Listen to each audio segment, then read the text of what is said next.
ഈ മുഹമ്മദ് കുട്ടി എന്നുള്ള പേരിൻ്റെ ഒരു അസ്കിത ഉണ്ടല്ലോ, ഒരു വല്ലാത്ത പഴഞ്ഞം പേരാണ് എന്ന് തോന്നി എനിക്ക്.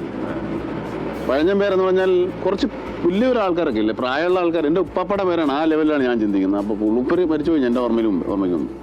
അപ്പോൾ അത്രയും പ്രായമുള്ള ഒരാളുടെ പേര് എനിക്കിട്ട് കഴിഞ്ഞാൽ ഒരു അരോചകം ഞാൻ ആലോചിച്ചു. അപ്പോൾ കോളേജ് കയറി മാരേജ് കോളേജിൽ ഫസ്റ്റ് ഇയർ ഒക്കെ ചെന്നപ്പോൾ ഈ മുഹമ്മദ് കുട്ടി എന്നുള്ള തരത്തിൽ അത് ഞാൻ അങ്ങോട്ട് ഒളിപ്പിച്ചു. അവന് ആ പേര് അപ്പാടെ ഞാനതങ്ങ് മറച്ചിട്ട് എൻ്റെ പേര് ചോദിക്കുന്നവരോടൊക്കെ ഞാൻ ഓമർ ഷെരീഫ് എന്ന് പറഞ്ഞു. അങ്ങനെ അപ്പോൾ നമ്മുടെ അന്നത്തെ കാലത്ത് ഈ ഐഡന്റിറ്റി കാർഡ് ഉണ്ട് കോളേജിൽ, ഓർമ്മയില്ലേ?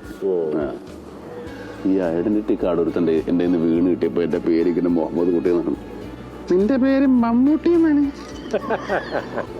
അങ്ങനെ എൻ്റെ പേര് മമ്മൂട്ടിയായതാണ്. അതായത് ഒരു കള്ളത്തരം വെച്ച് ഞാൻ പിടിച്ചു. എന്നെ അവർ പിടിച്ചിട്ട് ശശിധരൻ എന്ന് പറഞ്ഞിട്ട് ഒരു ഫ്രണ്ടാണ്, അവനിപ്പോൾ എവിടെയാണാവോ. അപ്പം അവൻ പാറ്റേൺ ടൂലാണ് പഠിക്കുന്നത്, ഞാൻ BA ഡിഗ്രി. അതിനുശേഷം ഞാൻ മമ്മൂട്ടിയായി. അത് ഈ മുഹമ്മദ് കുട്ടിയേക്കാളും അരോചകമാണ് അന്നത്തെ. കാരണം കളിയാക്കി വിളിച്ചൊരു പേരാണ് ഈ മമ്മൂട്ടി. ആ മമ്മൂട്ടി എന്ന് വിളിച്ചാണ്. പക്ഷെ ആ മമ്മൂട്ടിയാണ് പിന്നീട് ഈ മമ്മൂട്ടി ആയത്. പക്ഷെ സിനിമയിൽ വരുമ്പോൾ ഈ മമ്മൂട്ടി എന്നുള്ള ഈ പേരിന്റെ എനിക്ക് തോന്നിയത് ഡയറക്ടർ PG വിശ്വംഭരൻ തോന്നി.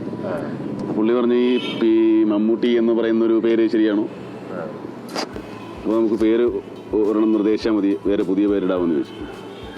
അപ്പൊ പടത്തിന് നല്ല വേഷമാണ്, പേരിന് വേഷം പിടിച്ചാൽ ഈ വേഷം പോകുമോ? അത്ര വലിയൊരു പേഴ്സണാലിറ്റി, ഒരു വ്യക്തിത്വം ഒന്നും ആയിട്ടില്ല ഒന്നും മിണ്ടിയില്ല ഞാൻ. പക്ഷെ പരസ്യങ്ങളിൽ പേര് വന്നു. പക്ഷെ അതിനു മുമ്പ് വിൽക്കാനുള്ള സ്വപ്നങ്ങളിൽ മമ്മൂട്ടി എന്ന് പറഞ്ഞ് മേളയിൽ ഞാൻ അഭിനയിച്ചിട്ടുണ്ട് മമ്മൂട്ടി എന്ന്. അല്ലാതെ ഇനിയിപ്പോൾ പുതിയൊരു പേര് വന്നാലും എനിക്കറിയാം ഇത് വലിയ കാലം നിൽക്കാൻ പോകുന്നത്. ഇവർ പരസ്യങ്ങളിൽ സജിൻ എന്ന് എഴുതിയിട്ട് ബ്രാക്കറ്റിൽ മമ്മൂട്ടി എന്ന് എഴുതി. മനസ്സിലായി? സജിൻ. ഇങ്ങനെ ഒരു പേര് ഞങ്ങൾ ചിലപ്പോൾ ഒന്ന് മാറ്റം പറഞ്ഞു. പേര് മാറ്റിട്ട് പടത്തിൽ വേഷം കിട്ടിയാൽ മതി, പിന്നെ നമ്മൾ ആളാകുമ്പോൾ മാറ്റല്ലോ.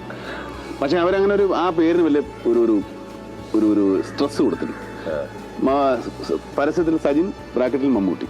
അതെന്താണ്? അപ്പൊ ആൾക്കാർ ആ സജിൻ അങ്ങ് വെട്ടിക്കളഞ്ഞു.